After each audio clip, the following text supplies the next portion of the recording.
On Sunday morning, Mr. and Mrs. Arable and Fern were sitting at breakfast in the kitchen. Avery had finished and was upstairs looking for his slingshot. "Did you know that Uncle Homer's goslings had hatched?" said Fern. "How many?" asked Mr. Arable. "7," replied Fern.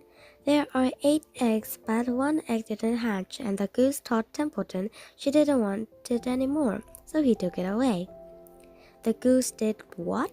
asked Mrs. Arable, gazing at her daughter with a queer, worried look. "Told Templeton she didn't want the egg anymore," repeated Fern. "Who is Templeton?" asked Mrs. Arable. "He's the rat," replied the Fern. "None of us like him much." "Who's us?" asked Mr. Arable. "Oh, everybody in the barn cellar. Wilbur and the sheep, and the lambs, and the goose, and the gander, and the goslings, and Charlotte and me."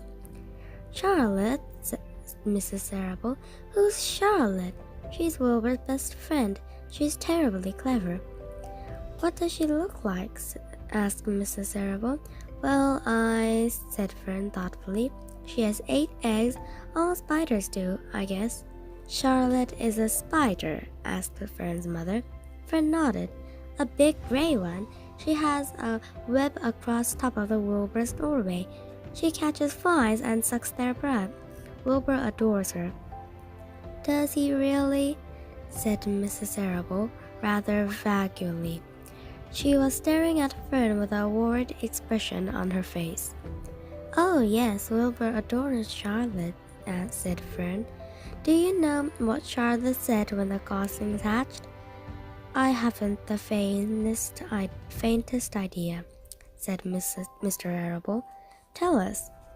"Well, when the first gosling stuck its little head out from under the goose, I was sitting on my stool in the corner, and Charlotte was on her web. She made a speech. She said, 'I am sure that every one of us here in the barn cellar will be gratified to learn that after 4 weeks of unremitting effort and patience on the part of the goose, she now has something to show for it.' Don't you think that was a pleasant thing for her to say?" "Yes, I do," said Mrs. Arable. "And now, Fern, it's time to get ready for Sunday school, and tell Avery to get ready.